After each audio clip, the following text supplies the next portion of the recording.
Capítulo 6. Doutrina das penas eternas. Origem da doutrina das penas eternas. Argumentos a favor das penas eternas.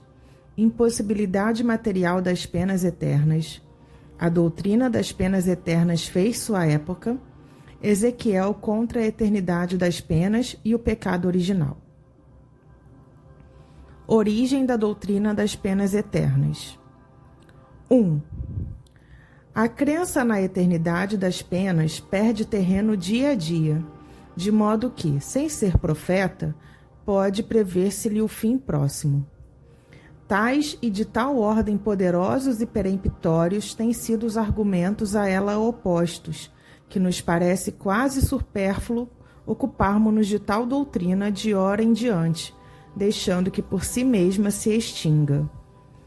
Mas não se pode contestar que, apesar de caduca, ainda constitui a tecla dos adversários das ideias novas, o ponto que defendem com mais obstinação, convictos, aliás, da vulnerabilidade que ela apresenta e não menos convictos das consequências dessa queda. Por este lado, a questão merece sério exame. 2. A doutrina das penas eternas teve sua razão de ser, como a do inferno material, enquanto o temor podia constituir um freio para os homens pouco adiantados intelectual e moralmente. Na impossibilidade de apreenderem as nuances tantas vezes delicadas do bem e do mal, bem como o valor relativo das atenuantes e agravantes, os homens não se impressionariam então a não ser pouco ou mesmo nada com a ideia das penas morais. Tampouco compreenderiam a temporalidade dessas penas e a justiça decorrente das suas gradações e proporções. 3. Quanto mais próximo do estado primitivo, mais material é o homem.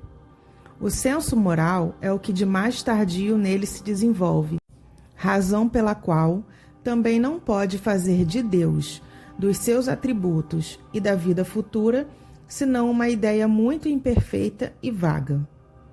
Assimilando-o à sua própria natureza, Deus não passa para ele de um soberano absoluto, tanto mais terrível quanto invisível, como um rei despótico que, fechado no seu palácio, jamais se mostrasse aos súditos. Sem compreenderem o seu poder moral, só o aceitam pela força material.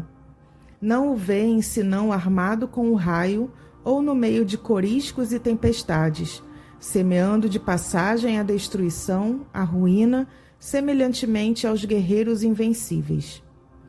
Um Deus de mansuetude e cordura não seria um Deus, porém um ser fraco e sem meios de se fazer obedecer. A vingança implacável, os castigos terríveis, eternos, nada tinham de incompatível com a ideia que se fazia de Deus. Não lhes repugnavam a razão. Implacável também ele, homem, nos seus ressentimentos, cruel para os inimigos e inexorável para os vencidos, Deus, que lhe era superior, deveria ser ainda mais terrível. Para tais homens, eram precisas crenças religiosas assimiladas à sua natureza rústica.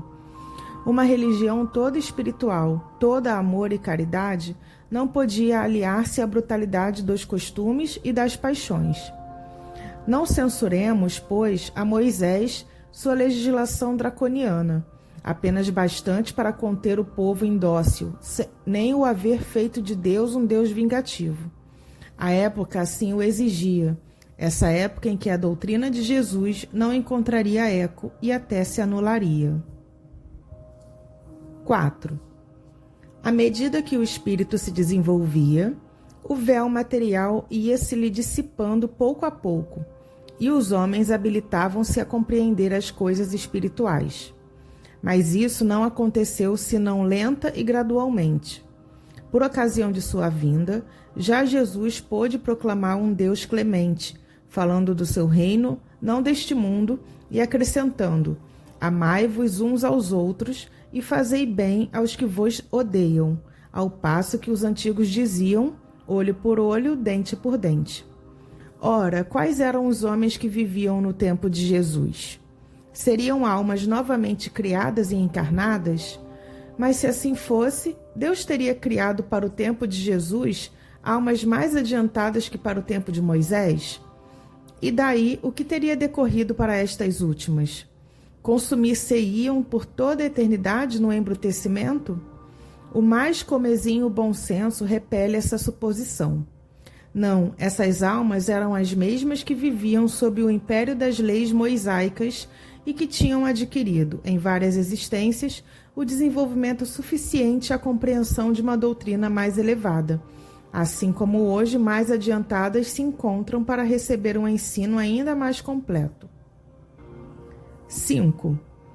O Cristo não pôde, no entanto, revelar aos seus contemporâneos todos os mistérios do futuro. Ele próprio o disse: muitas outras coisas vos diria se estivesseis em estado de as compreender, e eis porque vos falo em parábolas. Sobretudo no que diz respeito à moral, isto é, aos deveres do homem, foi o Cristo muito explícito porque, tocando na corda sensível da vida material, sabia fazer-se compreender. Quanto a outros pontos, limitou-se a semear sob a forma alegórica os germes que deveriam ser desenvolvidos mais tarde. A doutrina das penas e recompensas futuras pertence a esta última ordem de ideias. Sobretudo, em relação às penas, ele não poderia romper bruscamente com as ideias pré-concebidas. Vindo traçar aos homens novos deveres, substituir o ódio e a vingança pelo amor do próximo e pela caridade, o egoísmo pela abnegação, era já muito. Além disso, não podia racionalmente enfraquecer o temor do castigo reservado aos prevaricadores, sem enfraquecer ao mesmo tempo a ideia do dever. Se ele prometia o reino dos céus aos bons, esse reino estaria interdito aos maus? E para onde eles iriam? Demais seria necessária a inversão da natureza para que inteligências ainda muito rudimentares pudessem ser impressionadas de feição a identificarem-se com a vida espiritual, levando-se em conta a circunstância de Jesus se dirigir ao povo, a parte menos esclarecida da sociedade, que não podia prescindir de imagens de alguma sorte palpáveis e não de ideias sutis. Eis a razão por que Jesus não entrou em minúcias supérfluas a este respeito. Nessa época, não era preciso mais do que opor uma punição à recompensa. 6.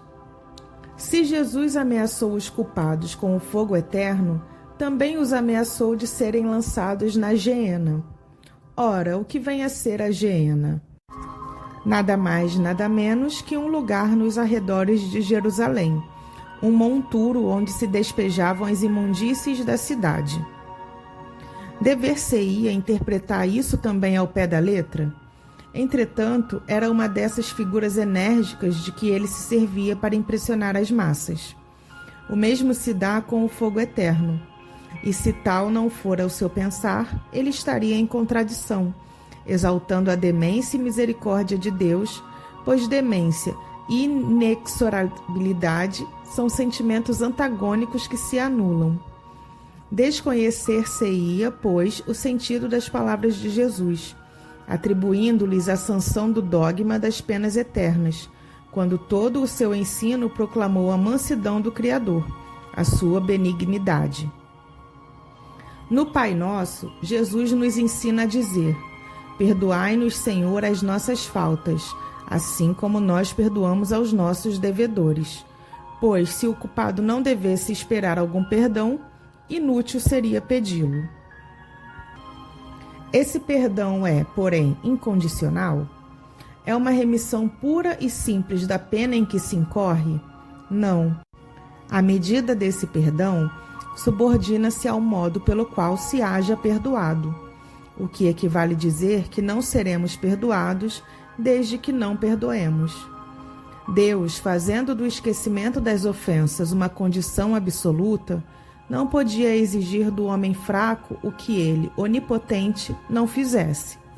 O Pai Nosso é um protesto cotidiano contra a eterna vingança de Deus. 7. Para homens que só possuíam da espiritualidade da alma uma ideia confusa, o fogo material nada tinha de improcedente, mesmo porque já participava da crença pagã, quase universalmente propagada. Igualmente, a eternidade das penas nada tinha que pudesse repugnar a homens desde muitos séculos submetidos à legislação do terrível Jeová.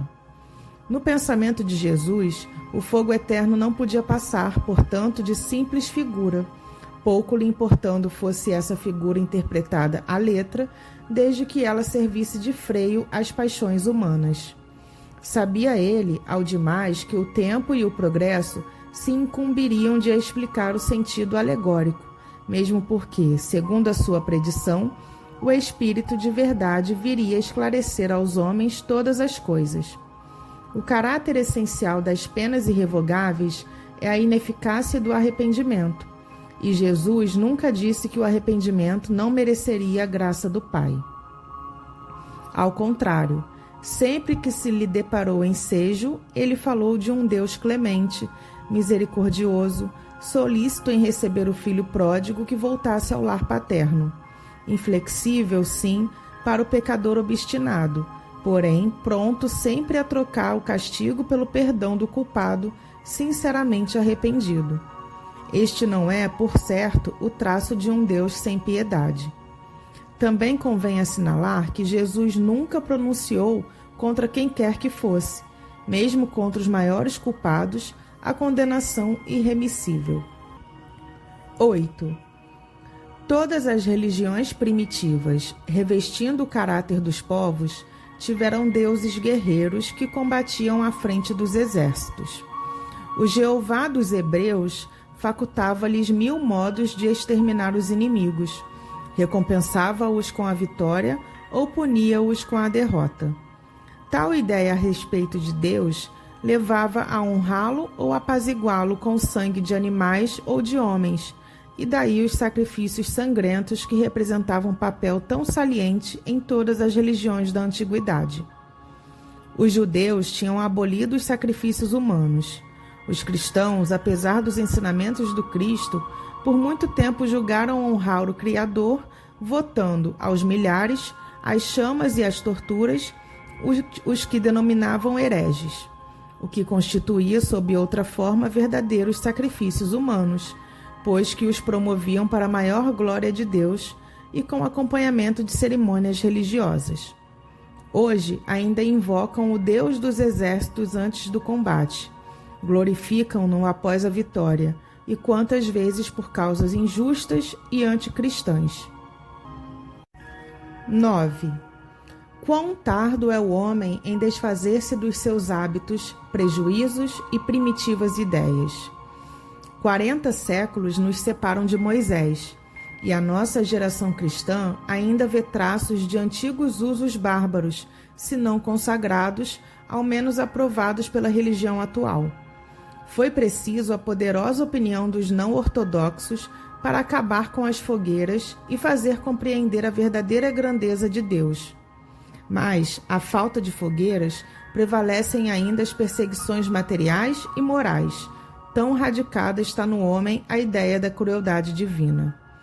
Nutrido por sentimentos inculcados desde a infância, poderá o homem estranhar que o Deus que lhe apresentam, lisonjeado por atos bárbaros, condene a eternas torturas e veja sem piedade o sofrimento dos culpados? Sim, são filósofos, ímpios como querem alguns, que se hão escandalizado vendo o nome de Deus profanado por atos indignos dele. São eles que o mostram aos homens na plenitude da sua grandeza, despojando-o de paixões e baixezas atribuídas por uma crença menos esclarecida. Neste ponto, a religião tem ganho em dignidade o que tem perdido em prestígio exterior, porque se homens há devotados à forma, maior é o número dos sinceramente religiosos pelo sentimento, pelo coração. Mas, ao lado destes, quantos não têm sido levados, sem mais reflexão, a negarem toda a providência? O modo por que a religião tem estacionado em antagonismo com os progressos da razão humana, sem saber conciliá-los com as crenças, degenerou em deísmo para uns, em ceticismo absoluto para outros, sem esquecermos o panteísmo, isto é, o homem fazendo-se Deus ele próprio, à falta de um mais perfeito. Argumentos a favor das penas eternas. 10. Voltemos ao dogma das penas eternas. Eis o principal argumento invocado em seu favor. É uma doutrina sancionada entre os homens que a gravidade da ofensa é proporcionada à qualidade do ofendido. O crime de lesa majestade, por exemplo, o atentado à pessoa de um soberano, sendo considerado mais grave do que o fora em relação a qualquer súdito, é, por isso mesmo, mais severamente punido. E sendo Deus muito mais que um soberano, pois é infinito, deve ser infinita a ofensa a ele, como infinito o respectivo castigo, isto é, eterno. Refutação. Toda refutação é um raciocínio que deve ter seu ponto de partida, uma base sobre a qual se apoie, premissas, enfim. Tomemos essas premissas aos próprios atributos de Deus, único, eterno, imutável, imaterial, onipotente, soberanamente justo e bom, infinito em todas as perfeições. É impossível conceber Deus de outra maneira, visto como, sem a infinita perfeição, poder-se-ia conceber outro ser que lhe fosse superior. Para que seja único acima de todos os seres, faz-se mister que ninguém possa excedê-lo ou sequer igualá-lo em qualquer coisa. Logo, é necessário que seja de todo infinito. E porque são infinitos, os atributos divinos não sofrem aumento nem diminuição, sem o que não seriam infinitos e Deus perfeito tampouco. Se tirasse a menor parcela de um só dos seus atributos, não haveria mais Deus, por isso que poderia coexistir um ser mais perfeito. O infinito de uma qualidade exclui a possibilidade da existência de outra qualidade contrária que pudesse diminuí-la ou anulá-la. Um ser infinitamente bom não pode ter a menor parcela de maldade, nem o ser infinitamente mau pode ter a menor parcela de bondade. Assim também, um objeto não seria de um negro absoluto com a mais leve nuance de branco, e vice-versa.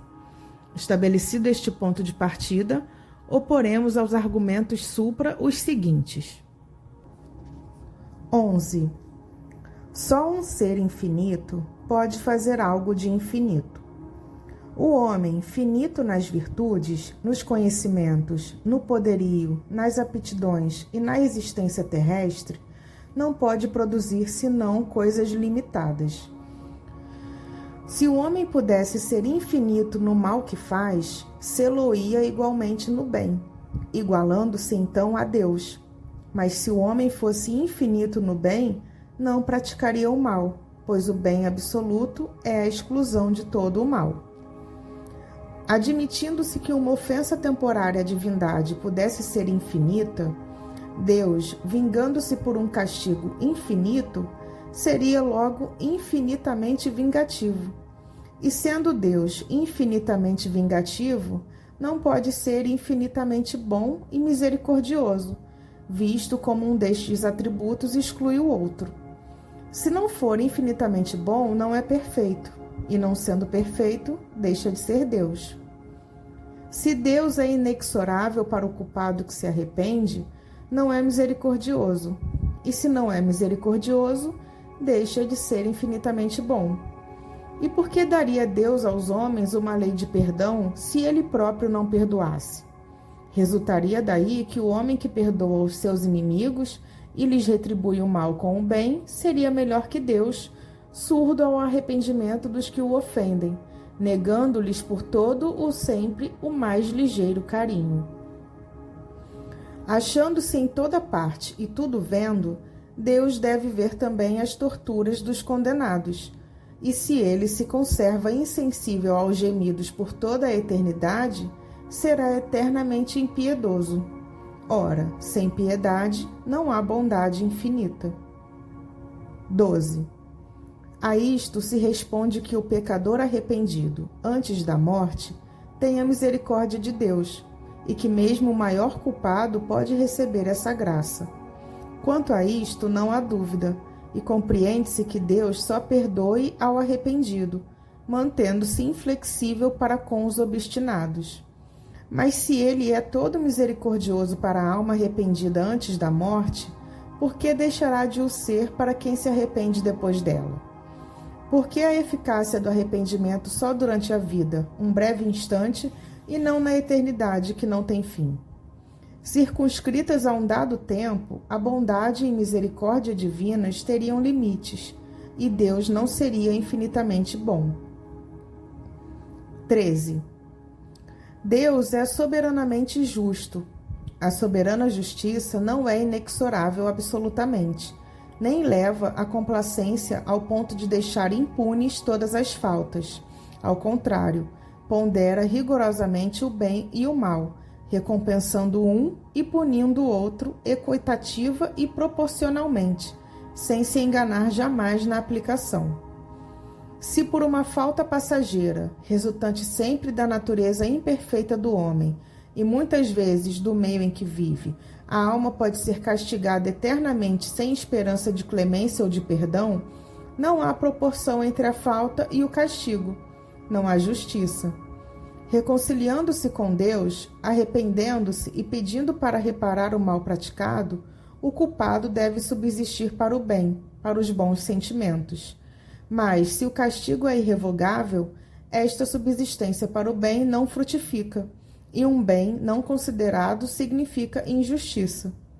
Entre os homens, o condenado que se corrige tem por comutada, e às vezes mesmo perdoada, a sua pena, e assim haveria mais equidade na justiça humana que na divina.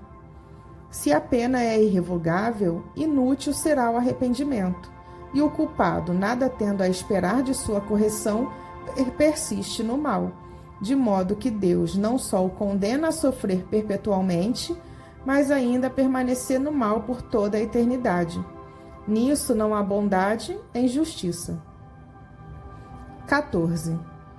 Sendo em tudo infinito, Deus deve abranger o passado e o futuro. Deve saber, ao criar uma alma, se ela virá a falir, assaz gravemente, para ser eternamente condenada. Se o não souber, a sua sabedoria deixará de ser infinita, e ele deixará de ser Deus. Sabendo-o, cria voluntariamente uma alma desde logo votada ao eterno suplício, e nesse caso deixa de ser bom. Uma vez que Deus pode conferir a graça ao pecador arrependido, tirando-o do inferno, deixam de existir penas eternas, e o juízo dos homens está revogado. 15.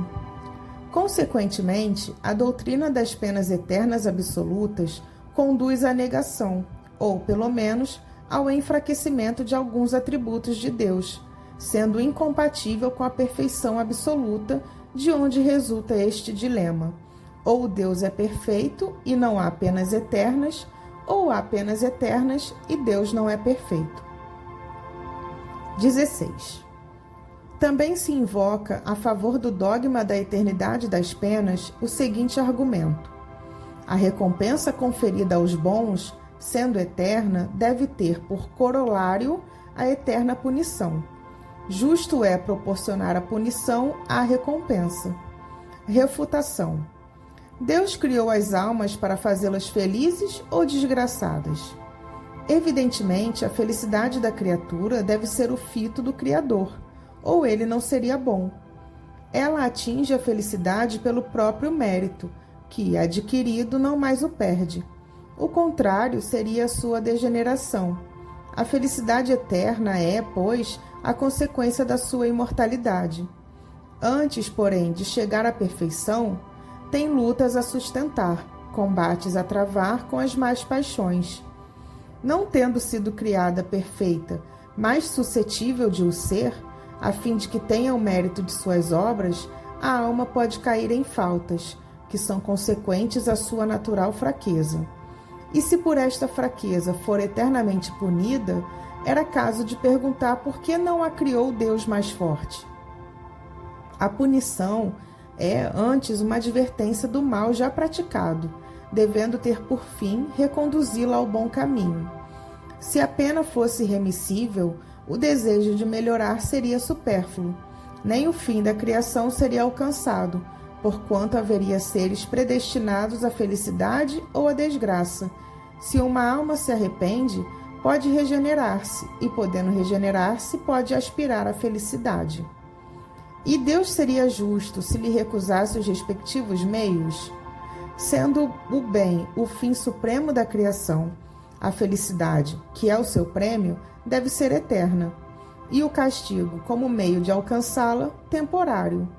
A noção mais comezinha da justiça humana prescreve que se não pode castigar perpetuamente quem se mostra desejoso de praticar o bem. 17. Um último argumento a favor das penas eternas é este: o temor das penas eternas é um freio. Anulado este, o homem, por nada temer, entregar-se-ia a todos os excessos. Refutação. Esse raciocínio procederia se a temporalidade das penas importasse, de fato, na supressão de toda sanção penal. A felicidade ou infelicidade futura é consequência rigorosa da justiça de Deus, pois a identidade de condições para o bom e para o mal seria a negação dessa justiça. Mas, em não ser eterno, nem por isso o castigo deixa de ser temeroso, e tanto maior será o temor, quanto maior a convicção. Esta, por sua vez, tanto mais profunda será, quanto mais racional a procedência do castigo.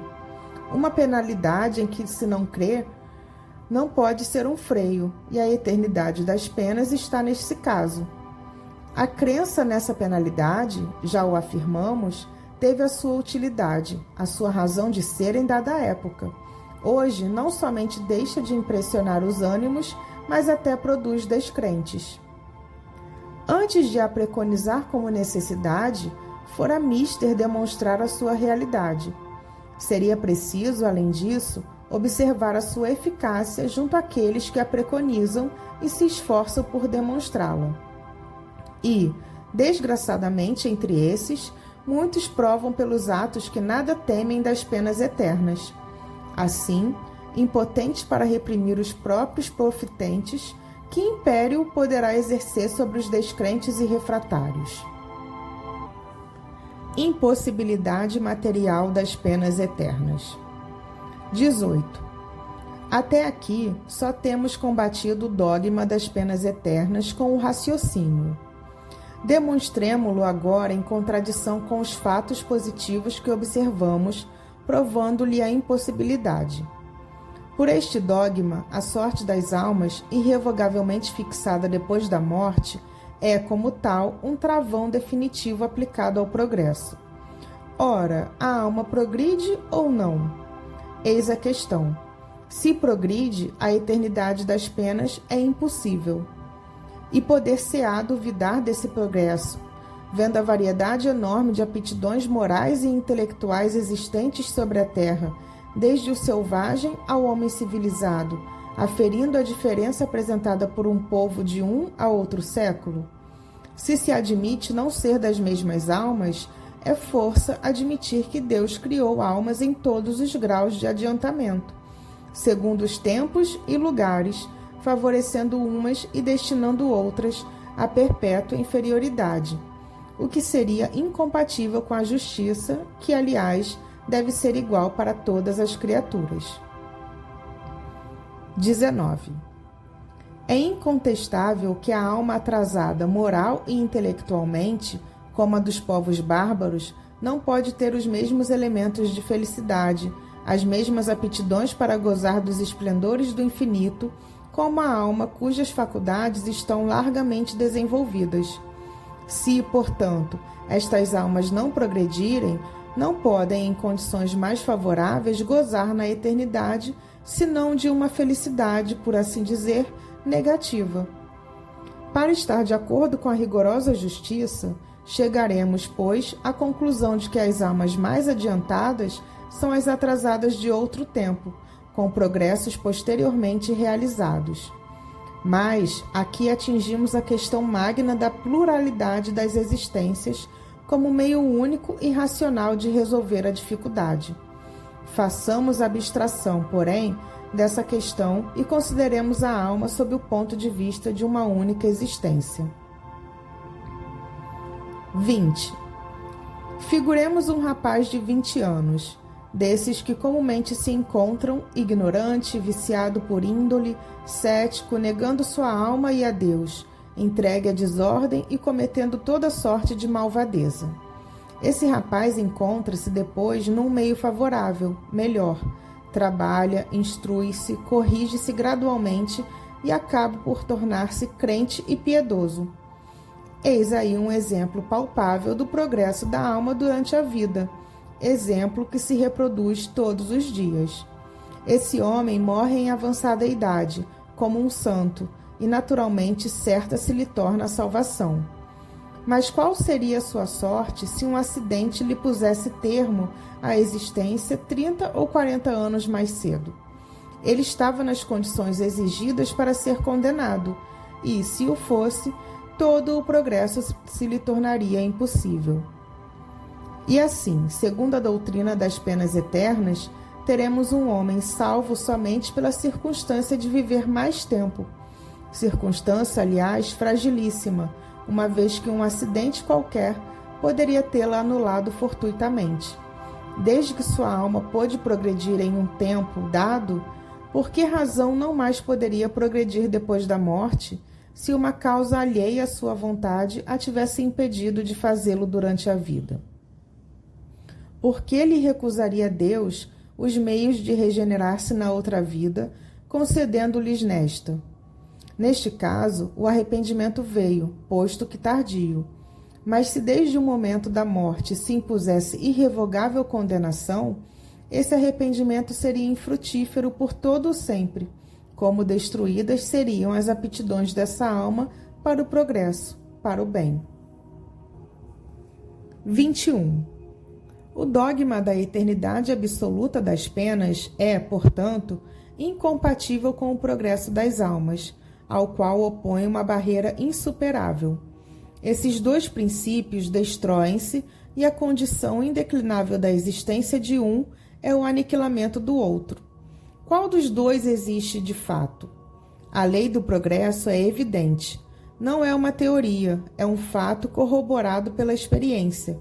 É uma lei da natureza, divina, imprescritível. E pois que esta lei existe inconciliável com a outra, é porque a outra não existe. Se o dogma das penas eternas existisse verdadeiramente, Santo Agostinho, São Paulo e tantos outros jamais teriam visto o céu, caso morressem antes de realizar o progresso que lhes trouxe a conversão. A esta última asserção, respondem que a conversão dessas santas personagens não é um resultado do progresso da alma, porém, da graça que lhes foi concedida e de que foram tocadas. Porém, isto é simples jogo de palavras. Se esses santos praticaram o mal e depois o bem, é que melhoraram, logo, progrediram. E por que lhes teria Deus concedido como especial favor a graça de se corrigirem? Sim, porque a eles e não a outros.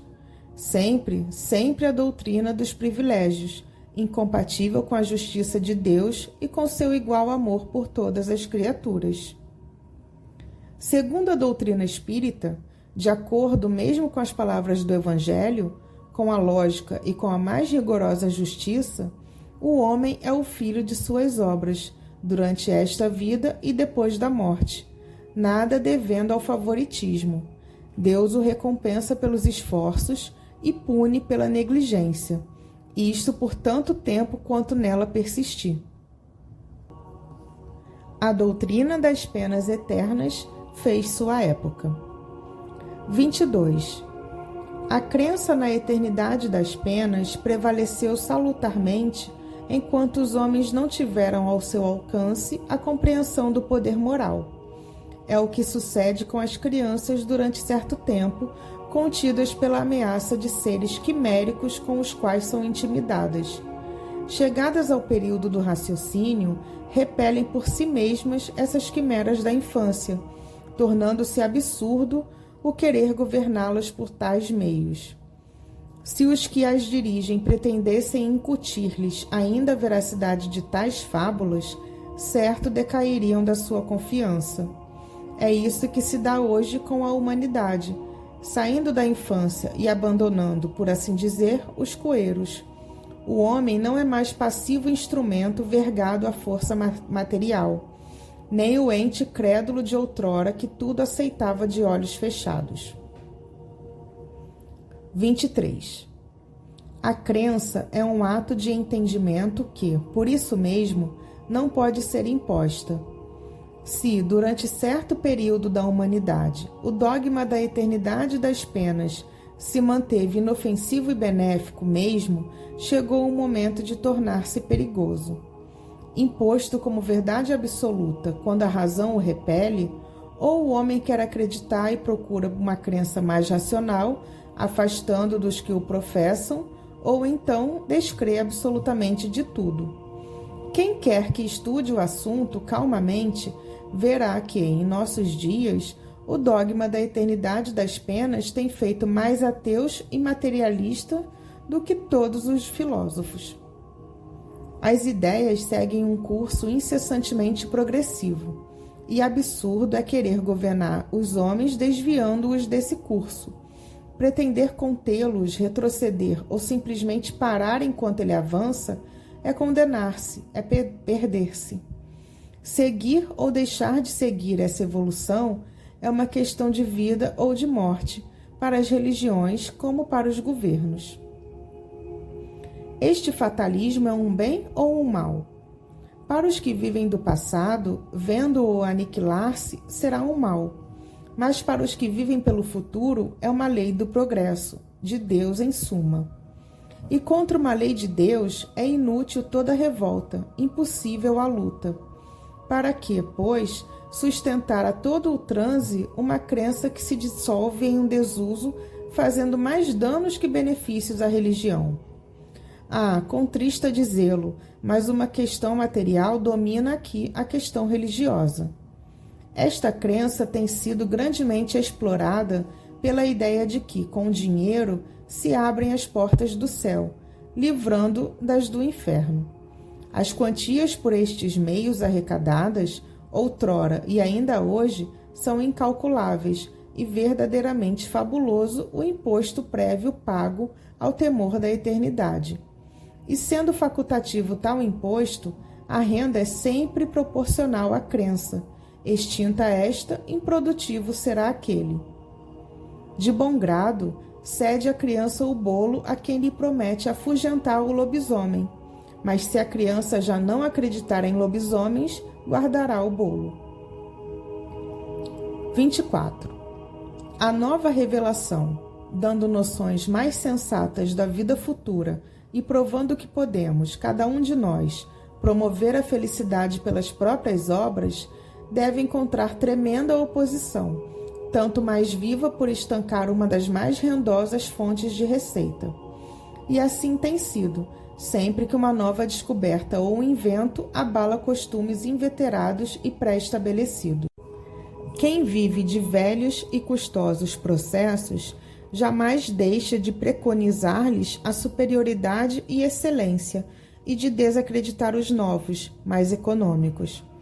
Acreditar-se-á, por exemplo, que a imprensa, apesar dos benefícios prestados à sociedade, tenha sido aclamada pela classe dos copistas? Não, certamente eles deveriam profligá-la.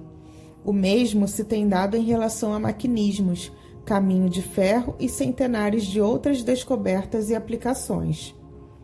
Aos olhos dos incrédulos, o dogma da eternidade das penas afigura-se futilidade da qual se riem. Para o filósofo, esse dogma tem uma gravidade social pelos abusos que a coroçoa, ao passo que o homem verdadeiramente religioso tem a dignidade da religião interessada na destruição dos abusos que tal dogma origina e da sua causa, enfim. Ezequiel contra a eternidade das penas e o pecado original. 25. A quem pretenda encontrar na Bíblia a justificação da eternidade das penas, pode-se opor os textos contrários que a tal respeito não comportam ambiguidades. As seguintes palavras de Ezequiel são a mais explícita negação, não somente das penas irremissíveis, mas da responsabilidade que o pecado do pai do gênero humano acarretasse à sua raça. O Senhor novamente me falou e disse: "Donde vem o uso desta parábola entre vós e consagrada proverbialmente em Israel? Os pais, dizeis, comeram uvas verdes, e os dentes dos filhos ficaram estragados. Por mim, juro, disse o Senhor Deus, que essa parábola não passará mais entre vós como provérbio em Israel. Pois todas as almas me pertencem, a do filho está comigo como a do pai. A alma que tiver pecado morrerá ela própria. Se um homem for justo, se proceder segundo a equidade e a justiça, se não magoar nem oprimir ninguém, se entregar ao seu devedor o penhor que este lhe houver dado, se não tomar nada do bem de outrem por violência, se dá o seu pão a quem tem fome, se veste os que estão nus, se não se presta à usura e não percebe mais do que tem dado, se desvia sua mão da iniquidade e promove um juízo conciliatório entre dois que contendem, se caminha segundo a pauta dos meus preceitos e observa as minhas ordens para obrar conforme a verdade, esse homem é justo e viverá muito certamente, disse o Senhor Deus. Se esse homem tem um filho que dê em ladrão e derrame sangue, ou que cometa algumas destas faltas, esse filho morrerá muito certamente, pois tem praticado todas essas ações detestáveis, e seu sangue permanecerá sobre a terra. Se esse homem tem um filho que, vendo todos os crimes por seu pai cometidos, se aterrorize e evite imitação, este não morrerá por causa da iniquidade de seu pai, mas viverá muito certamente. Seu pai, que tinha oprimido os outros por calúnias e que tinha praticado ações criminosas no meio do seu povo, morreu por causa da sua própria iniquidade. Se dizes, porque o filho não tem suportado a iniquidade de seu pai, é porque o filho tem obrado segundo a equidade e a justiça, tem guardado todos os meus preceitos, e porque os tem praticado, viverá muito certamente. A alma que tem pecado morrerá ela mesma. O filho não sofrerá pela iniquidade do pai, e o pai não sofrerá pela iniquidade do filho. A justiça do justo verterá sobre ele mesmo. A impiedade do ímpio verterá sobre ele. Se o ímpio fez penitência de todos os pecados que tem cometido, se observou todos os meus preceitos, se obra segundo a equidade e a justiça, ele viverá certamente e não morrerá. Eu não me lembrei mais de todas as iniquidades que ele tenha cometido. Viverá nas obras de justiça que houver praticado. É que eu quero a morte do ímpio, disse o Senhor Deus, e não quero antes que se converta e desgarre do mau caminho que trilha? Dizei-lhes estas palavras: eu juro por mim mesmo que não quero a morte do ímpio, mas que o ímpio se converta, que abandone o mau caminho e que viva. Ezequiel, capítulo 23, versículo 11.